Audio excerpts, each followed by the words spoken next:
Hello students, today I am going to discuss about plant reproduction. तो plant reproduction में मैं mode of reproduction chapter को start कर रहा हूँ। उससे पहले कुछ बेसिक चीज़ें हैं जिसको जानना बहुत ही ज़रूरी होता है। तो हम यहाँ पे फोकस करेंगे कि एंजियोस्पर्म जो होता है, एंजियोस्पर्म में सभी प्रकार के क्रॉप्स आती हैं। अब एंजियोस्पर्म को हेटेरोस्पोर भी बोलते हैं और एंजियोस्पोर को स्पर्म को दो पार्ट्स में डिवाइड किया गया है, मेल स्पोर और फीमेल स्पोर। मेल स्पोर को बोलते हैं माइक्रोस्पोर और फीमेल स्पोर को बोलते हैं मेगा स्पोर। माइक्रोस्पोर से मेल गैमेट का बनना एंड्रोसियम जो कि कहा जाता है, और मेगा स्पोर से गाइनोसियम का बनना ये गैमेटोजेनेसिस की प्रोसेस कहलाती है। हम आगे बताएंगे। तो फ्लावर में कोरोला, कैलिक्स, एंड्रोसियम और गाइनोसियम प्रेजेंट होते हैं। जो कोरोला का यूनिट होता है पीटल्स होता है, कैलिक्स का जो यूनिट होता है सेपल होता है, एंड्रोसियम का यूनिट स्टेमेन और गाइनोसियम का कार्पेल या पिस्टिल। ठीक है। एक वैज्ञानिक थे गुथी, जिनके द्वारा कहा गया कि जो फ्लावर होता है वो शूट का मॉडिफाइड रूप है। अब रिप्रोडक्शन का मतलब क्या होता है कि प्लांट से प्लांट का बनना ही रिप्रोडक्शन कहलाता है, एनिमल से एनिमल का बनना, और इसके द्वारा इनके डेवलपमेंट में जो प्रोसेस होती है उसे ये रिप्रोडक्शन कहते हैं। तो यहाँ पे मैं लिखा हूँ development of individual from pre existing parents. ठीक है। अब मोड ऑफ रिप्रोडक्शन की बात आती है तो मोड ऑफ रिप्रोडक्शन दो प्रकार के होते हैं, सेक्सुअल, एसेक्सुअल और सेक्सुअल। अब सेक्सुअल में कंडीशन से सेक्सुअल में कुछ कंडीशंस हैं जिसको तीन प्रकार से मैंने यहाँ लिखा है। तो condition in sexual reproduction formation of gametes. तो सेक्सुअल रिप्रोडक्शन में क्या होता है, गैमेट्स का फॉर्मेशन होगा सबसे पहले। सेकंड क्या होगा, gamete formation always from meiosis, और जो गैमेट का फॉर्मेशन होगा मियोसिस के दौरान होगा। और तीसरा क्या है, fusion of male and female gamete, और इन दोनों का गैमेट के फ्यूजन से क्या बनेगा, जाइगोट बनेगा। जाइगोट के बाद क्या बनेगा, एम्ब्रियो बनेगा, एम्ब्रियो से सीड बनेगा, सीड से प्लांट बनता है। ठीक है। अब एसेक्सुअल की बात आती है तो मेल और फीमेल गैमेट कभी फ्यूज नहीं होते हैं। New progeny arise from vegetative part of parents. ठीक है। अब इसमें रूट से भी किया जा सकता है, स्टेम से किया जा सकता है, लीफ से किया जाता है। Embryo developed by without fertilization, इसको बोलते हैं apomixis. Apomixis is the asexual reproduction. अब ये सेक्सुअल रिप्रोडक्शन में नहीं आता है, ये एसेक्सुअल में आता है। तो ये सभी बताते हैं, ट्यूबर, बल्ब, राइजोम, कॉर्न, ये सभी क्या हैं, एसेक्सुअल रिप्रोडक्शन में आते हैं, जिससे कि हम प्लांट का डेवलपमेंट करते हैं। ठीक। मॉडिफाइड सब एरियल स्टेम, जैसे रनर हो गया, स्टोलोन हो गया, सकर हो गया, बुलबिल्स हो गया। ठीक है। आर्टिफिशियल, इसमें कटिंग के माध्यम से, कटिंग में आपका क्या आएगा, ग्राफ्टिंग। ग्राफ्टिंग में जो स्टॉक होता है जिसमें हम लोग दूसरे प्लांट को लाकर जोड़ते हैं, इसको सियोन बोलते हैं। तो मैंगो में, ऑरेंज में, गुआवा में ऐसा देखा गया है इसको। अब सेक्सुअल रिप्रोडक्शन की बात आती है तो मेल और फीमेल के गैमेट के फ्यूजन से क्या बनता है, जाइगोट, जाइगोट से एम्ब्रियो, एम्ब्रियो से सीड और सीड से प्लांट। ठीक है। अब मेल पार्ट को एंड्रोसियम कहा जाता है। एंड्रोसियम के मियोसिस से क्या बनता है, माइक्रोस्पोर। जो एंड्रोसियम होता है उसके मियोसिस से क्या बनता है, माइक्रोस्पोर, और माइक्रोस्पोर के माइटोसिस होने से क्या बनता है, मेल गैमेट। ठीक है। तो मेल से मेल पार्ट से माइक्रोस्पोर का बनना बोलते हैं माइक्रोस्पोरोजेनेसिस, और माइक्रोस्पोर से मेल गैमेट का बनना बोलते हैं मेल गैमेटोजेनेसिस। ठीक है। वैसे ही फीमेल में देखेंगे कि जो गाइनोसियम होता है फीमेल पार्ट, उससे मियोसिस होकर मेगा स्पोर बनता है, और मेगा स्पोर में माइटोसिस होता है तो फीमेल गैमेट बनता है। तो यहाँ पे फीमेल पार्ट से मेगा स्पोर का बनना मेगा स्पोरोजेनेसिस कहलाता है, और मेगा स्पोर से जो फीमेल गैमेट का बनना मेगा गैमेटोजेनेसिस कहलाता है। ठीक है। ये यहाँ पे मेल पार्ट का एंड्रोसियम बनाया गया है, जिसमें ये दो उसके लोब हैं, फर्स्ट और सेकेंड लोब, जिसे एंथर कहा जाता है।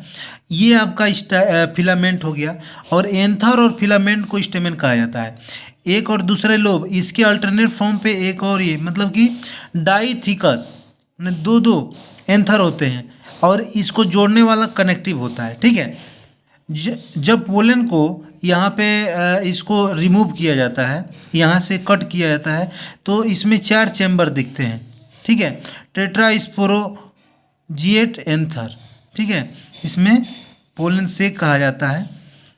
इसको कट करने के पश्चात ये इस प्रकार से दिखता है, तो जिसमें ये आपका जो इसके अंदर का होता है स्पोरोजेनियस टिश्यू है, जिसमें आपका मेगा स्पोर रहता है, इसमें उपस्थित होता है। इसके ऊपर जो होता है टैपिटम होता है, ठीक है। और उसके बाद यहाँ पे मैंने लिखा है स्पोरोजिनस टिश्यू से माइक्रोस्पोर मदर सेल टिश्यू तैयार होता है। स्पोरोजिनस टिश्यू से माइक्रोस्पोर मदर सेल टिश्यू तैयार होता है। टैपिटम क्या होता है, मेगा स्पोर मदर सेल को न्यूट्रिएंट प्रदान करता है और इसमें एक स्फेरिकल बॉडी बनती है। मैच्योर होने के पश्चात एक सबस्टेंस बनता है जिसको बोलते हैं पोलोनिन, ठीक है, पोलोनिन, जो कि एक वेरी हार्डेस्ट मटेरियल होता है और ये प्लांट किंगडम का सबसे हार्डेस्ट मटेरियल होता है। स्पोरोजेनेसिस एक्जाइल लेयर बनाता है, जो स्पोरोप्लोनिन है ये एक्जाइल लेयर बनाता है पोलन ग्रेन के ऊपर, ठीक है, इस प्रकार से। और माइक्रोस्पोर मदर सेल 2n होती है प्रॉपर। अब इसमें सबसे पहले क्या होता है, मियोसिस होता है। तो मियोसिस होने के बाद ये एक सेल से 4 सेल बन गई हैप्लॉइड, इसको बोलते हैं टेट्राड या आइसोबिलेटरल टेट्राड। तो मोनोकॉट में आइसोबिलेटरल टेट्राड बनता है और जबकि डाइकॉट में ये टेट्राहेड्रल टेट्राड बनता है, इस प्रकार से। अब इस जो हैप्लॉइड माइक्रोस्पोर है इसमें से चारों अलग अलग हो गए, क्यों कि सेल जो कौन सी लेयर थी, एक्जाइल लेयर, जो कि डीजेनरेट हुई है और यहाँ से ये अलग हो गए हैं माइक्रोस्पोर, ठीक है। अब यहाँ ये मेगा स्पोर मदर सेल का एक स्पोर लिया गया है जिसे माइक्रोस्पोर कहा जाता है, तो ये हैप्लॉइड है। और इसके बाद से जैसे ही इसमें न्यूक्लियस माइटोटिक डिवीजन, न्यूक्लियस में क्या होगा, माइटोटिक डिवीजन होगा, तो एक न्यूक्लियस से 2 न्यूक्लियस हो जाएगा। तो ये पहले वाला वेजिटेटिव न्यूक्लियस है और सेकेंड वाला क्या है, जेनरेटिव न्यूक्लियस। अब it is the readily for stigma for pollination. अब ये क्या है, रेडी है स्टिग्मा के पोलिनेशन के लिए, ठीक है। पीछे की वीडियो में मैंने ये बताया था कि जो एंथर का कट करके मैंने जो अभी जो डायग्राम दिखाया था, वैसे ही फीमेल से भी मेगा स्पोर निकलते हैं।